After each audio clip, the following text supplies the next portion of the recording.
Radio Cleu, tu punto de encuentro.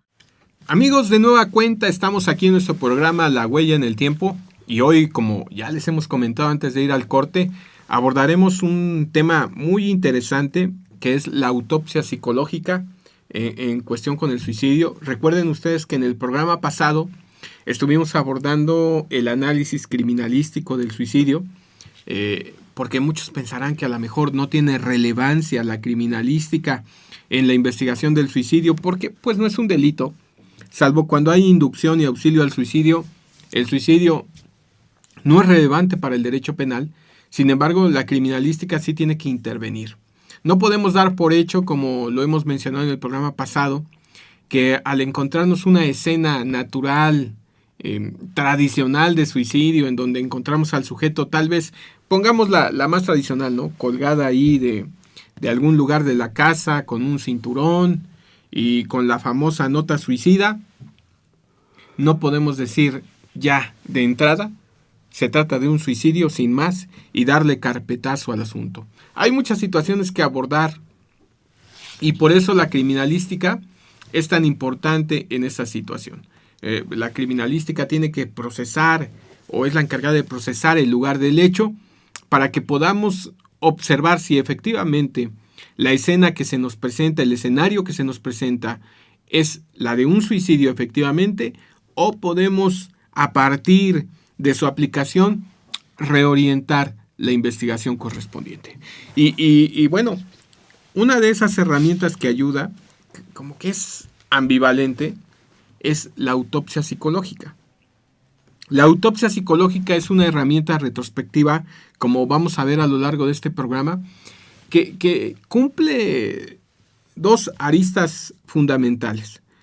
Una, nos permite visualizar cómo es importante la criminología en la investigación del delito, y la otra es una herramienta para la prevención.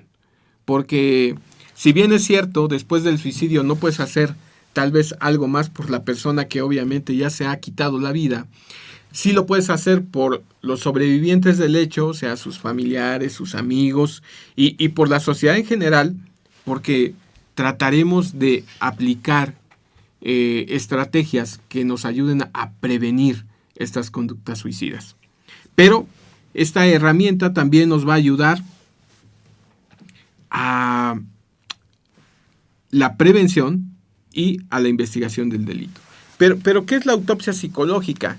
Y hay que partir de una situación muy interesante, porque es Littman el primero en hablar de autopsia psicológica. Algunos le suman su creación a Schneider, pero es Littman el creador de este instrumento y se traduce en un procedimiento para evaluar después de la muerte cómo era la víctima, ¿sí? O sea, necesitamos saber cómo era la víctima. Este método de Littman pretende reconstruir en un sentido biográfico la vida de la persona que ha fallecido, haciendo énfasis en algunos aspectos que van a ser trascendentales, como es el estilo de vida, su personalidad, los estresores recientes, las enfermedades mentales, la comunicación de ideas orientadas precisamente a la cuestión de privarse de la vida, o sea, de la muerte, y con especial énfasis en los últimos días y horas, porque ahí es importante analizar qué es lo que estuvo ocurriendo con el sujeto.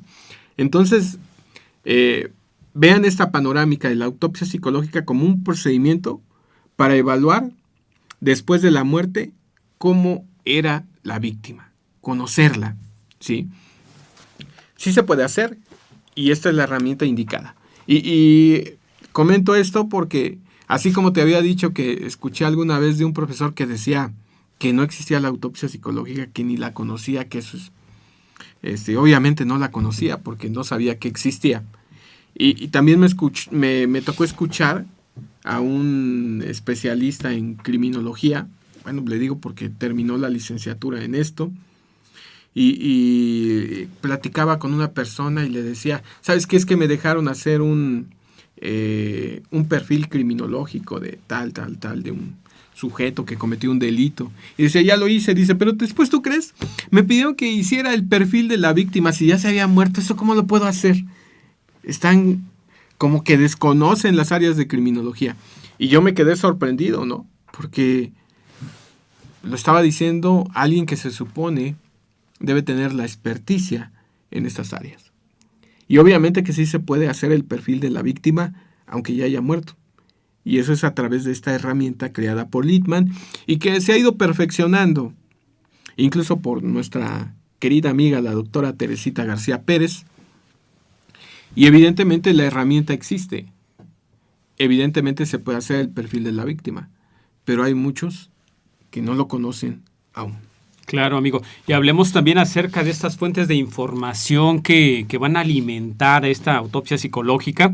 Y fíjate que una de ellas, bueno, son los documentos personales, que en tales casos son pues los diarios, la carta póstuma, no sé, amigo, las anotaciones, e incluso hay veces que en los libros podemos obtener muchísima información acerca de pues cómo vivía, cuáles eran los sueños, cuando vamos haciendo anotaciones en los libros o no sé, en tu computadora. En tu computadora, ¿no? Hoy en día. Entonces, bueno, todo esto es de suma importancia, ¿no? Así como, bueno, estos registros policiales, cómo es que están haciendo el reporte, los registros médicos, los expedientes judiciales, obviamente. Y fíjate que algo de suma importancia son la entrevista con la familia.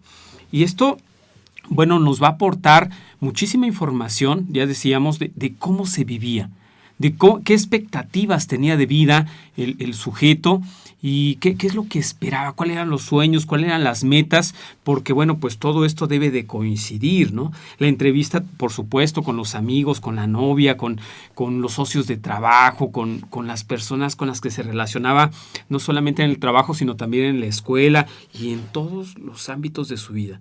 Entonces, bueno, obviamente, pues aquí tenemos que tener mucha correspondencia, porque en muchas ocasiones, y efectivamente tú hablabas acerca de la doctora Teresita, nos citaba un caso que muy sonado allá en Cuba, de una persona muy joven que tenía muchos proyectos en puerta, y de repente aparece en su domicilio, pues así, con todas estas características del suicidio, pero pues entonces algo como que no encajaba, ¿no? Y sí, precisamente nos hablaba acerca del MAPI, de cómo utilizar todas estas herramientas para que te arrojen, porque bueno, pues son testigos que están ahí solamente esperando que los interprete alguien. Sí, efectivamente, que los interprete alguien, eso es muy interesante y pues evidentemente hay, fíjate, una confusión, luego le quieren poner necropsia psicológica porque dicen que ya de entrada autopsia, en términos de medicina, está mal empleado, que debe ser necropsia.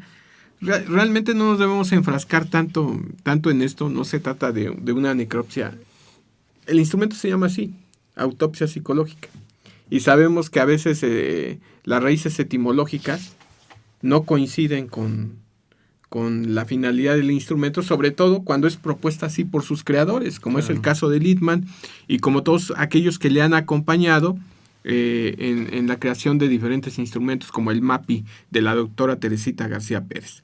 Pero bueno, más allá de esto, tenemos que rescatar para qué sirve la autopsia psicológica, cuál es su finalidad, porque ya decíamos que parece tener ese rubro ambivalente, de una, servir para la investigación criminalística del delito porque contribuye a ello, y otra, para formular estrategias de prevención en torno al suicidio.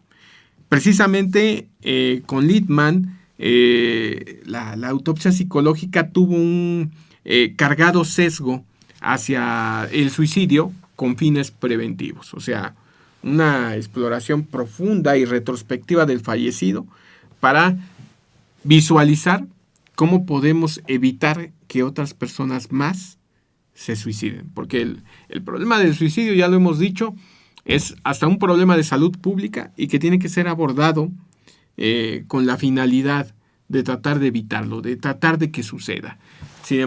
Porque hoy los sujetos se encuentran muy vulnerables. Entonces, precisamente la autopsia psicológica se ha utilizado más con fines preventivos, pero no debemos hacer a un lado la colaboración importante que juegan en la investigación del delito.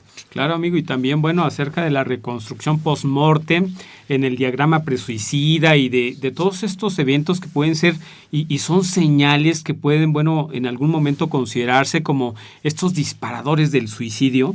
Bueno, pues no es para nada una tarea fácil, ya que, bueno, es frecuente que existen pues estas actitudes reticentes por parte de los sobrevivientes que de alguna manera se van a negar a aceptar esta realidad, esto que está ocurriendo, ¿no, amigo? Y bueno, por el contrario, pues van a aumentar esta posibilidad de estos sesgos que pueden pues desalentar la investigación.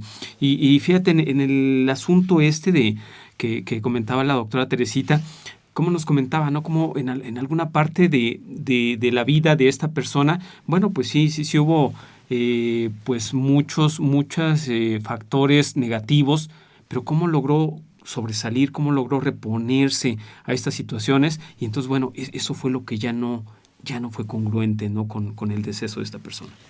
Sin duda que tener una herramienta de este tipo es fundamental para tratar de explicar, como dices en el caso de este joven de la situación que planteaba la doctora Teresita, cómo es importante visualizar, oye, pero parece que no tenía ningún motivo para suicidarse, o por el contrario, estar al pendiente de quienes sí tienen motivos o se han encontrado en esa zona de vulnerabilidad. Por eso es interesante este instrumento, y para no cortar la idea, vamos a irnos a una pausa.